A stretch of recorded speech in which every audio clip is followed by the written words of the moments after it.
Hey everybody. So you want to start a saltwater aquarium or a saltwater reef tank and you don't know what to do.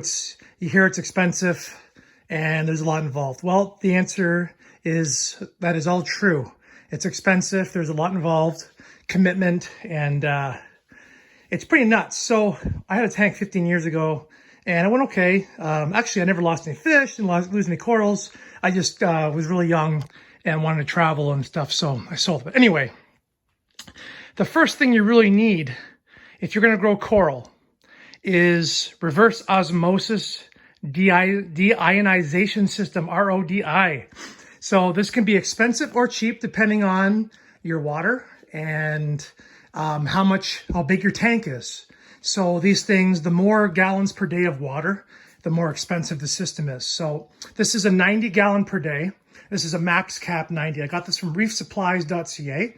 They're kind of like the bulk reef supply of Canada.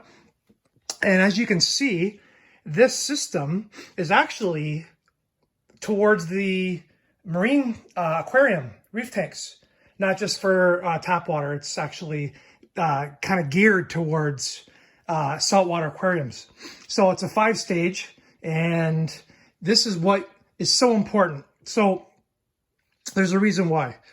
You need to filter out all of the crap, TDS, total dissolved solids. And to have a perfect, awesome, healthy reef aquarium, you need to have a TDS of 0 if you can. My TDS here, I am on a well. I'm in sandy soil well water. My TDS is 450. So, which is one of the reasons why I made sure I got a 5-stage, because less stages, it puts, the higher the concentration of solids in the water will put more strain and clog up the filters and stuff faster with the less stages you have. So let me show you quickly, before we get on with this, what happens when you don't use RODI water. And it's not the end of the world, but so my one tank, this is my main display, okay? That's all cyanobacteria and slime on the rocks, on the sediment. And cyano, it's growing on the glass. So, and there's a big chunk of it there. This happens from a couple things. First of all, not pure water, elements and minerals and things like that that help these bacteria and algae grow. And second of all, obviously, high nutrients or super low nutrients. That's a whole other thing we'll get into another day. But anyway, so I try to get away with not having an RODI system for the last 6 months.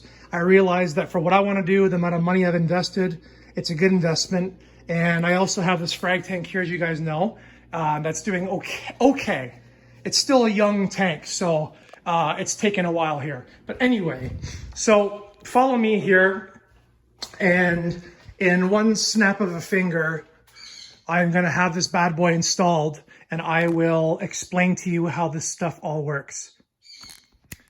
Okay, so step 2, it is out of the box. So we have carbon, we have some, these are deionizing, the DI part. You know what, you have to excuse me guys, I completely forget, but that's okay. We'll go over another day. Anyway, what this thing does is it does the TDS coming in the system, the TDS coming out of the system, which is fantastic. It also has a flush. You turn this valve and you can do a flush of the membranes, which is awesome as well. And internal pressure coming in from the system. So that's great. So I live in the country. So what I did was, this is my furnace room and I'm on well and septic. That's my sump pump and that's the poop pump for the basement bathroom. So what we have here is this yellow line. This is the wastewater that comes from the system. This is the water that is full of all kinds of crap. And it is plumbed directly into my sump. And not a big deal. It will get pumped out and it flows very slowly. So you're never gonna hurt. Like I have a really good sump pump. It's not gonna hurt it. Next is this line. This is the inline garden hose adapter. So what I'm gonna do tomorrow is I'm going to take advantage of this valve right here. I'm gonna take off this connection.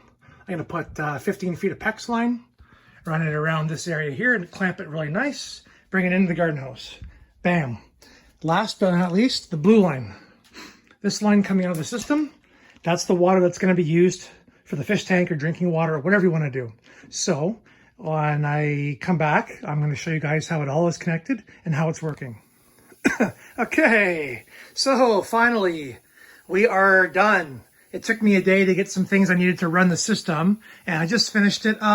So one thing I did is I'm a millwright by trade, and this plumbing is just disgusting.